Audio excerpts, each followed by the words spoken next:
And as we can see, this idea of knowing through unknowing is not only limited to our approaching God, but even to ourselves, and we could extend, therefore, to how we relate with one another. For example, another way in which this unknowing will express itself will be in being free ourselves from the tendency to judge another person conclusively, at least fully. Of course, we need to have some judgments about reality. We can scrutinize a person's actions, so to say, wake them in our mind and reach some conclusion, determine, okay, their deeds were correct, incorrect. I mean, we need some criterion to move in life, but we should be very careful not to conclude absolutely about who the person is, where she or he will be. You cannot just judge the person in full, complete terms, and much less ascertain the future or even eternal destination on the basis of where do you think that person is at present internally. So that's another way of embracing this principle of unknowing, unlearning. Okay, I'm seeing something, but I won't rush into concluding. That's a big temptation. That's playing God again. So in other words, we need to balance knowing with unknowing. By unknowing here, I do not, again, I refer to not needing to know in every sense of the term. Like that means unknowing.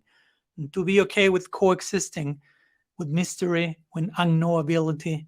That I mean that by unknowing, I'm not meaning burn all your books and don't use your head, but just do not feel the urge and the need to know everything about everything.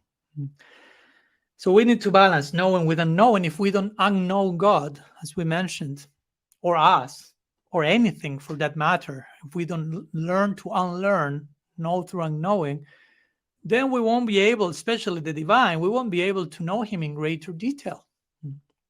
To love him, you have to remain open to all that he can be, to unknowing. No? So in this way, all saying must be balanced by unsaying.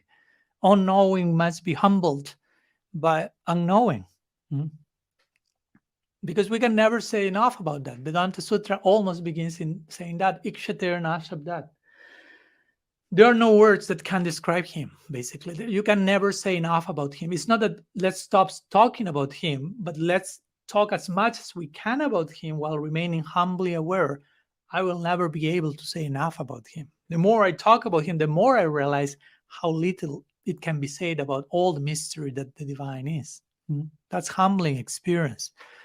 So we have to balance these two, knowing and knowing. Without this balance, spirit religion, Gaudiya Vaishnavism included, and any other tradition, religion without this balance become invariably arrogant, exclusionary, even violent, like a totalitarian regime. That can happen.